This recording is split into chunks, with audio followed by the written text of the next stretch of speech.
Com cada setmana i des de la Clínica Bofill Figueres ens agrada i molt compartir temes de salut amb els seus especialistes. Avui tenim amb nosaltres el director mèdic i internista, el doctor Ponsatí. Molt bon dia. Molt bon dia. Què tal, com anem? Perfecte. Una nova setmana plegats, compartint temes de salut, temes importants i sobretot temes a tenir molt en compte, que esperem que els nostres oients hi prestin tota l'atenció i en siguin molt conscients cada vegada que tractem algun tema en especial.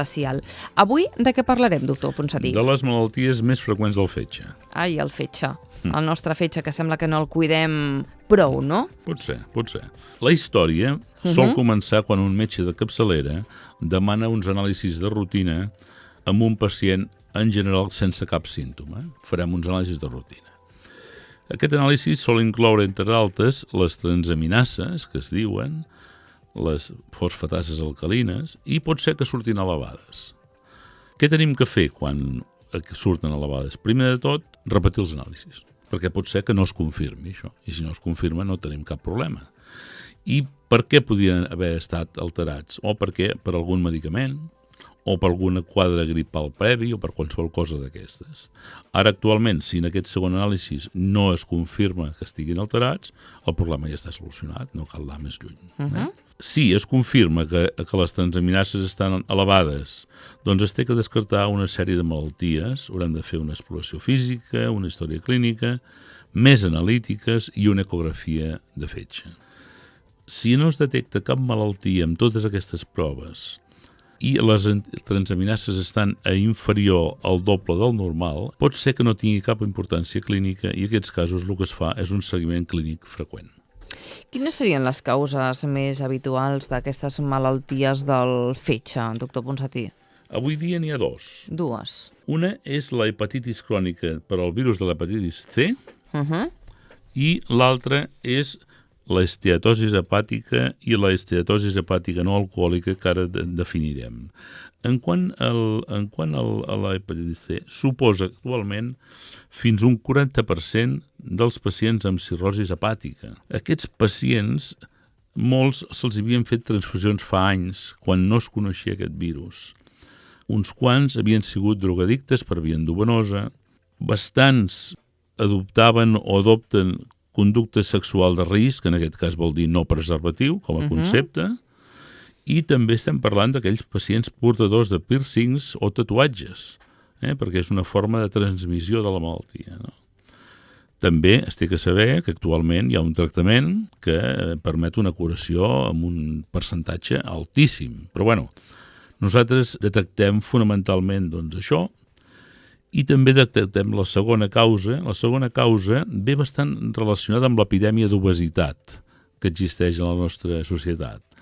Quan parlem d'esteatosi hepàtica estem parlant d'infiltració grassa del fetge, i això es veu molt bé a l'ecografia, que és un fetge brillant, un fetge gras. Es veu sobretot en obesos, pacients amb problemes de colesterol i diabètics. L'esteatosi hepàtica, o sigui, infiltració grassa, té una evolució benigna, en general, però la esteatohepatitis no alcohòlica, esteato vol dir fetge, hepatitis vol dir inflamació, i no alcohòlica, que no té relació amb l'alcohol, aquesta pot evolucionar a una cirrosi hepàtica.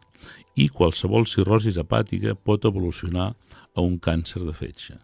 La gent és prou conscient del que pot anar derivant una cosa a l'altra i de la gravetat? No.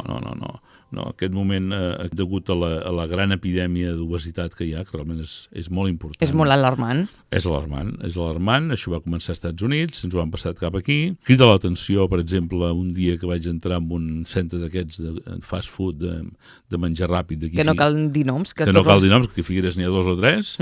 Doncs em va cridar l'atenció dos o tres coses. Primer, que la gent que estaven esperant perquè els servissin, la gran majoria estaven molt grassos. I que els que servien de dintre, que els veus que per anar de pressa mengen amb productes d'allà, també estaven molt grassos.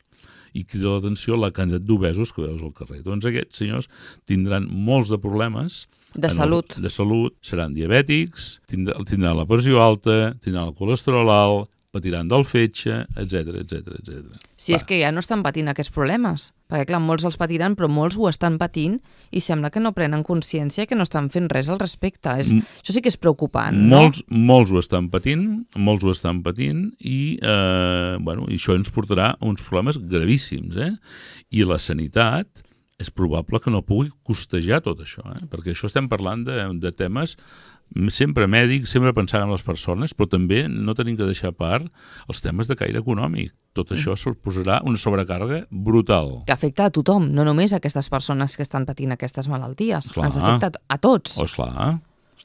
Sí, és això, Després, altres causes. La causa més habitual de tota la vida havia sigut l'alcoholisme. Ara ja ha passat a ser una tercera causa, això. De totes maneres, molts pacients alcohòlics, quan els preguntes si beuen, ho neguen, però tu, més o menys, si ets una mica llest, tens una mica d'experiència, o sobretot... Hi ha coses que es veuen. Que es veuen i en els anàlisis, surten. Quan relaciones una cosa amb una altra, acaben sortint. Després hi ha l'hepatitis crònica pel virus B, que és un altre tipus, que hi ha un rebrot actualment en relació sobretot a contagi sexual. És freqüent en immigrants d'Europa de l'Est i Xina. Molt freqüent. Una altra cosa, mai tenim que deixar de pensar en medicaments. Qualsevol medicament pot fer una alteració dels anàlisis de fetge. El que passa que és temporal, perquè quan deixen de prendre el medicament, desapareix l'alteració. Els més freqüents quins són? Els antiinflamatoris, tipus ibuprofeno, diclofenaco, Voltaren, naproxeno, el que sigui. Tots aquests poden alterar els anàlisis de fetge, a part de provocar problemes a la pressió arterial, al cor, al ronyó, etc. L'antiinflamatori és un mal medicament. Funciona uns dies per solucionar un problema que és temporal, però no es pot abusar d'ells perquè ens pot fer molt de mal a molts de nivells del cos. Les penicil·lines poden alterar els anàlisis del fetge, les quinolones, una que es diu tegretol, una molt utilitzada que són les estatines, que és la simvastatina, atorvastatina, etc., que s'utilitzen per al tema del colesterol. Aquests poden alterar els anàlisis del fetge i periòdicament, un parell de vegades l'any, s'hauria de mirar en aquests malalts que prenen aquest medicament si el fetge està alterat o no.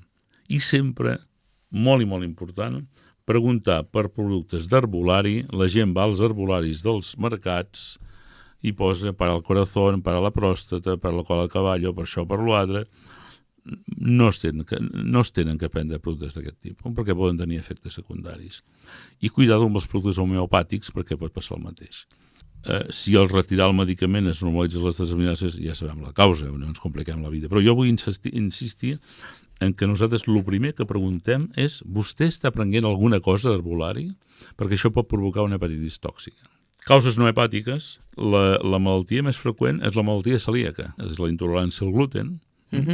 Aquests malalts tenen una atròfia de la mucosa a nivell del budell que no deixa que s'absorbeixi el ferro. Altres causes més rares, nosaltres diríem hepatitis autoimmune, hemocromatosis.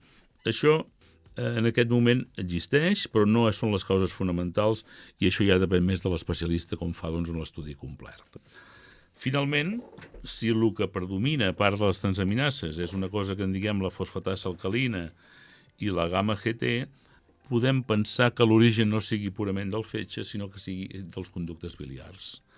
Una persona amb pedres a la bufeta, una persona amb pedres al colodoc, una persona amb algun tipus de tumor al cap de pàncreas o altres tumors a nivell de vies biliars poden alterar els anàlisis de fetge. En aquest cas, el que fem són exploracions tipus colangio, resonància i tac abdominal. Déu-n'hi-do tota la informació que ha de tenir un especialista com vostè, doctor Ponsatí, per poder-ho arribar i fer-ho entenedor a tots els nostres oients i seguidors, que esperem que ho tinguin molt en compte. Avui hem parlat de les malalties del fetge més freqüent i, com sempre, recomanem no us n'esteu de qualsevol dubte o pregunta, dirigir-vos a la clínica Bofill Figueres. Fins a la propera, doctor Ponsatí. Moltes gràcies. Moltes gràcies i bon dia. Bon dia. Moltes gràcies.